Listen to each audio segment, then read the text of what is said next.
રાજકોટમાં કોંગ્રેસે જેતપુર હાઈવેને ચક્કાજામ કર્યો છે। ટોલટેક્સ ન લેવાની માંગ સાથે કોંગ્રેસે ચક્કાજામ કર્યો।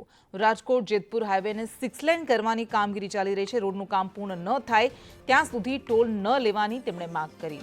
કોંગ્રેસ દ્વારા રજૂઆત કરવા છતાં પણ કોઈ નિરાકરણ નથી આવ્યું।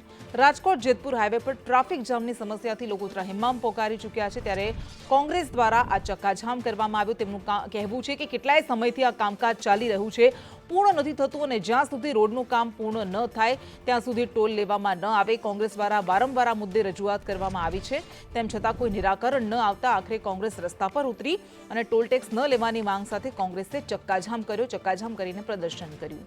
છેલ્લા ઘણા સમયથી રાજકોટ જેતપુર હાઈવેની 6 લેન બનાવવાની કામગીરી ચાલી રહી છે અને ટોલ પણ ઉઘરાવવામાં આવે છે, એટલે કોંગ્રેસની માંગ છે કે કામ પૂર્ણ થાય ત્યારબાદ જ ટોલ વસૂલવામાં આવે, ત્યાં સુધી ટોલ ન લેવામાં આવે।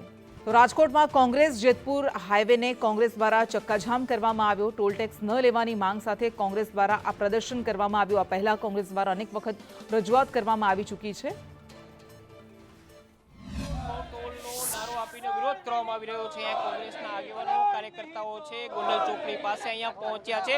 હાથની અંદર ગડકરીના અને નેશનલ હાઈવેના જે અધિકારીઓ છે, મંત્રીઓ છે, તેમના રોહિત શું કહેશો? तुमको आना होगा। રાજકોટ જેતપુર 6 લેન હાઈવે પર વાહન ચાલકોને પડતી મુશ્કેલીની કોઈ જાતની સમસ્યાનું નિરાકરણ થતું નથી। દરરોજ કલાકોનો ટ્રાફિક ચક્કાજામ, અકસ્માતોની હારમાળા, બિસ્માર રસ્તાઓની સ્થિતિમાં વાહન ચાલકો ખૂબ પરેશાન થઈ ગયા છે। અમે ભૂતકાળની અંદર અનેક વિરોધો કર્યા છે, તેમ છતાં કલેક્ટર તંત્ર અને નેશનલ હાઈવે ઓથોરિટી માત્ર કાગળ ઉપર કાર્યવાહી કરે છે।